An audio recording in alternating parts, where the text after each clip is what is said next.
பிரியமான சகோதரனே சகோதரியே, நாம் இருக்கிற இடத்த வச்சு தான் நம்முடைய மதிப்பு உயர்கிறதா இருக்கிறது. ஒரு தகப்பன் ஒரு பையன்கிட்ட ஒரு கல்லை கொடுத்து சந்தையில் கொண்டு போய் இது விலை எவ்வளோன்னு கேட்டுணுமான்னார்.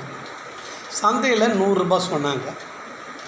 அதே ஒரு மியூசியத்தில் போய் கொடுத்து இது எவ்வளோன்னு கேட்டுணுமான்னார். 1000 ரூபாய் தரேன்னாங்க. இதே ஒரு வைர வியாபாரியிடம் கொண்டு போய் கொடுத்து அது விலை கேட்கும்போது பாருங்கள், லட்ச ரூபாய்க்கு மேல் மதிப்புள்ளதாக இருந்தது. அப்போ எந்த பொருள் எந்த இடத்துல இருக்கிறதோ அப்போ தான் அதனுடைய மதிப்பு உயர்கிறதாக இருக்கிறது. இப்போ தண்ணி பாட்டில் பாருங்கள், சாதாரண கடையில் 20 ரூபாய், ரயில்வே ஸ்டேஷனில் போனால் 25 ரூபாய், இதே ஃப்ளைட்டில் போனால் ஒரு 100 ரூபாய் இல்லை 200 ரூபாய் இருக்கும். இதே 5 ஸ்டார் ஹோட்டலில் பாருங்கள், அதனுடைய விலை 400 ரூபாய்க்கு போகும். அப்போ சாதாரண தண்ணி பாட்டில் இருக்கிற இடத்த வச்சு தான் அதுக்கு மதிப்பு வருது பாருங்கள்.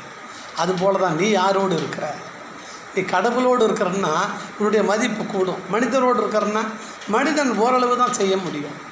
ஆனால் கடவுள் இல்லாதவற்றை இருக்கிறவை போல் அழைக்கிறது.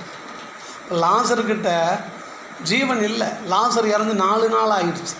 ஆனாலும் லாசருவே எழுந்து வான்றாரு, லாசர் எழுந்து வரான் பாருங்க. அப்போ இல்லாதவற்றை இருக்கிறவை போல் அழைக்கிறவரோடு உன்னுடைய உறவை வைத்துக்கொள், அப்பொழுது உன் வாழ்க்கை உயரும். ஏன்னா அவர் செங்கடலில் வழி உண்டாக்குகிறவர், அவர் இல்லாதவற்றை இருக்கிறவை போல் அழைக்கிறவர், கண்மலையிலிருந்து தண்ணீர் புறப்பட செய்கிறவர்.